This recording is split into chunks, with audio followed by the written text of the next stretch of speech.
What's up guys, welcome back to the channel. Jonathan here. I was able to achieve financial freedom at 27 and this channel is all things real estate, hacks, best practices, and side hustles for adding income to your life and getting you out of a job that you might not like. So in this video, we are going through something that I think is very important and sort of underrated in the space of real estate, rentals, or tracking finances when it comes to your properties. So we are going through today how to set up a P&L for a property. I will also have a link for the page that I'm going through today as a template.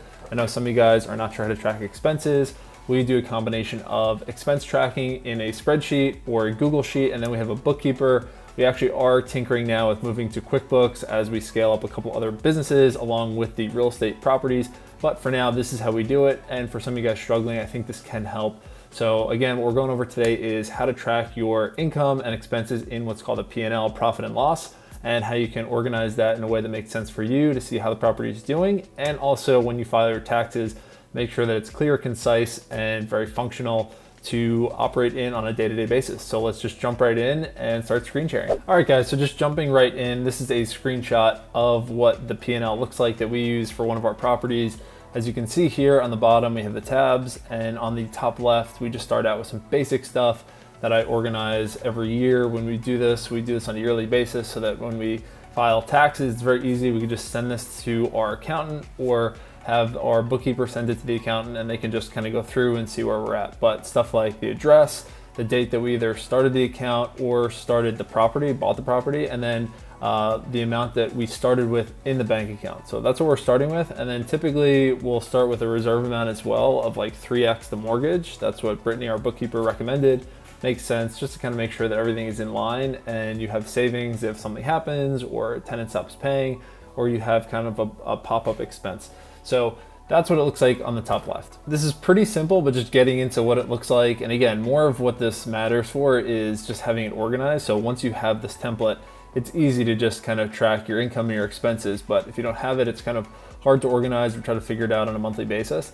Like I said, and something I recommend, hiring a bookkeeper. You can find one on Upwork, or maybe your accountant knows one, or just someone in your network. It makes a big difference, especially at the beginning when you're trying to learn this stuff for yourself. They can kind of serve as your coach and your guide for managing finances, along with inputting stuff into this. And one other thing that's very important, underrated actually, but very important, is you can give your accountant view access to your bank account so they can go in without having the ability to change anything or move money around, take the information and then plug it into this so that you can track it kind of on a weekly or monthly basis. So from a very high level, this is what it looks like. Let's just go through some of the income and expenses and show what the numbers actually look like. So this is one of our smaller properties in Pinehurst, North Carolina. It's actually an awesome property. We're doing some work on it now, but it's a tree house. We'll probably flash that on screen right now.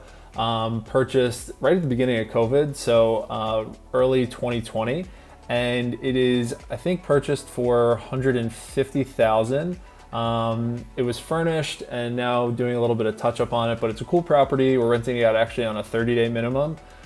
Just because we didn't want as much nightly stay turnover in this community, but we're gonna experiment with that. But for now, 30-day minimum, and we've had some pretty good kind of luck renting that out. But from a high level, when we get paid on Airbnb, we will put that revenue up top in the, let's say, income column or income row, row 9, and then just below that, we'll have all the expenses associated with it. So it could be HOA, the mortgage, energy, taxes, other miscellaneous expenses, supplies, management, cleaning, and that'll go in the expense category. And then basically what we'll just do on the bottom of each for income, we'll sum up the different incomes, and then the expenses will sum up the different expenses.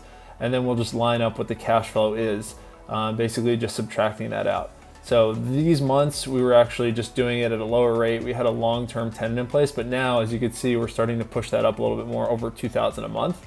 And the cash flow is now starting to turn more, a little over 1,100, 1,200. We're hoping to be more around 1,400 kind of on a monthly basis, but that's just kind of a quick view of income minus expenses. Then this part is interesting here because I, for a long time, would not take any money out of the accounts. I would just leave them in, they would accrue, and then it was nice to have, but I never felt like I was actually making money that I would spend or move into a different savings account. So now what we'll do on a monthly basis is, once we're at our reserve amount, which in this case is 3,200, every month we will pull out money and put that into a savings account that we use to basically save up, or I use to save up to buy more real estate. But that way, at least the money is moved out of this. It's put into either an investment account or a savings account, and this account is funded. If we have pop-up expenses, the money can be used from this account and then it'll be replenished. But at least we know that the money can be pulled out and used for investment or savings. And just the last thing I want to comment on is down here, we keep the account total that the Wells Fargo account has, and we will just track different expenses here for cleaning or supplies, basically just breaking it out. So it's not such a like lumped cost here. If we have for expenses like miscellaneous, we'll break it out here so it's a little more clear of what is going on in the property. And by doing this, it just, again, makes it easier to track on a monthly basis, maybe where something is off or we need to maybe improve something, or maybe just our accountant has a question. They want to know, okay, is this for cleaning or management or supplies? What is the actual breakdown? And it helps us stay organized as well. All right, so that was it. Pretty short and sweet, but this is an important thing for you guys that are starting to organize your properties, get them online, track expenses, and maybe hire a bookkeeper or an accountant to help you organize your finances. So if you have any questions, feel free to drop a comment below. This is how we do it. Like I said, we might be moving to QuickBooks to organize things a little bit more, but for now this is working, and we look at it kind of just on a 5 to 10 minute weekly basis to make sure that we have everything organized, and it works for us. So if you have any questions, drop a comment below, shoot me a DM, happy to help however we can. Or if you do it differently, we'd love to hear what you're doing and how you're using your financial strategy to invest in more property and be successful. See you guys, be great, have a good one, bye.